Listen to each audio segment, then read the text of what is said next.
des Sex Pistols aux Simpsons, en passant par la série The Crown ou les films de James Bond, l'image de la reine Elisabeth II, immédiatement reconnaissable, a été utilisée dans la culture populaire tout au long de son règne.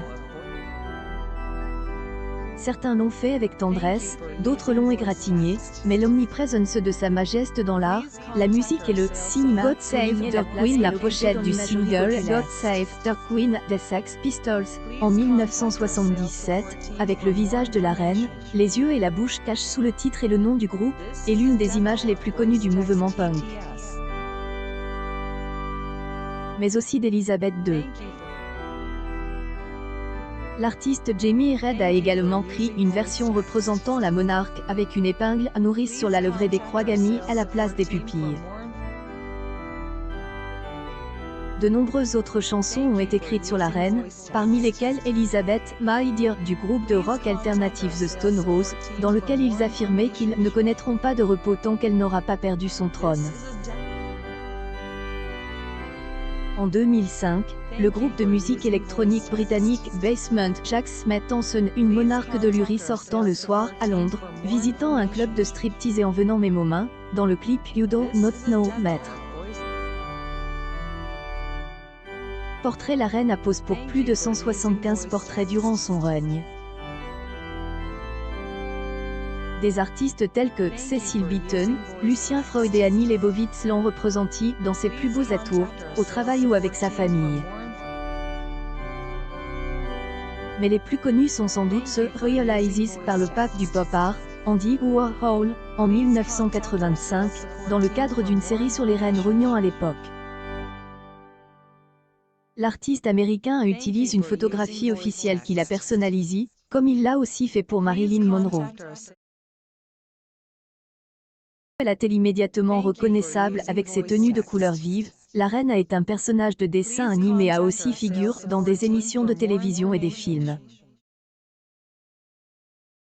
Sa Majesté est ainsi apparue à plusieurs reprises dans la série américaine Les Simpsons, notamment dans un épisode où le personnage principal, Homer, emboutit son carrosse au palais de Buckingham. Dans le dessin anime pour enfants Peppa Pig, la monarque saute dans des flaques de boue. Son personnage apparaît aussi dans les films Les Mignons, Austin Powers dans Goldman Bay ou encore Y a-t-il un flic pour sauver la reine, où elle est interprétée par Jeannette Charles, son sosie britannique le plus célèbre. Timide si la reine rarement accorde d'interviews, sa vie a été évoquée dans des films, des pistes de théâtre et des émissions de télévision. Dans Le discours d'un roi, film oscarisé sur le combat mené par son père le roi George VI pour surmonter son bégaiement, on la voit enfant, tandis que dans The Queen, Elisabeth II, jouée par Hélène Mirren, affronte la colère de ses sujets après la mort en 1997 de sa belle-fille, la princesse Diana. La série à succès The Crown de Netflix qui raconte le plus en détail la vie de la reine et sa relation avec son mari Philippe, mettant en scène dispute conjugale, scandale et crise politique. Premier rôle après avoir vu son image de tournée pendant des années, la reine a elle-même pris les devants en 2012 en participant à un sketch à l'occasion de la cérémonie d'ouverture des Jeux Olympiques de Londres. On la voit entourée de ses corgis bien-aimés au palais de Buckingham où elle reçoit James Bond, incarné par Daniel Craig. Soir, Monsieur Bond, lui dit-elle, avant que le couple fasse mine de monter dans un hélicoptère, survoler Londres pour finalement sauter en parachute dans le stade olympique.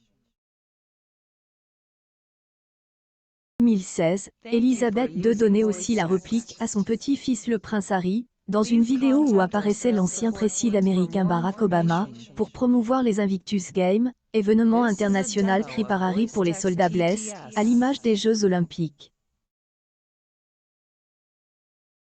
La reine avait réservé une surprise à ses sujets en juin pour les Celebrations des 70 ans de son règne, lors du jubilé de platine. Elle avait tourné une petite vidéo où on la voit prendre le dehors avec l'ours Paddington, maladroite icône de la littérature enfantine britannique.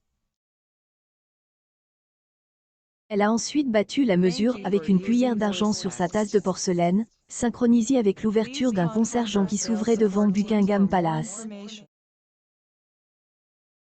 07 X /OA/BD/JJ.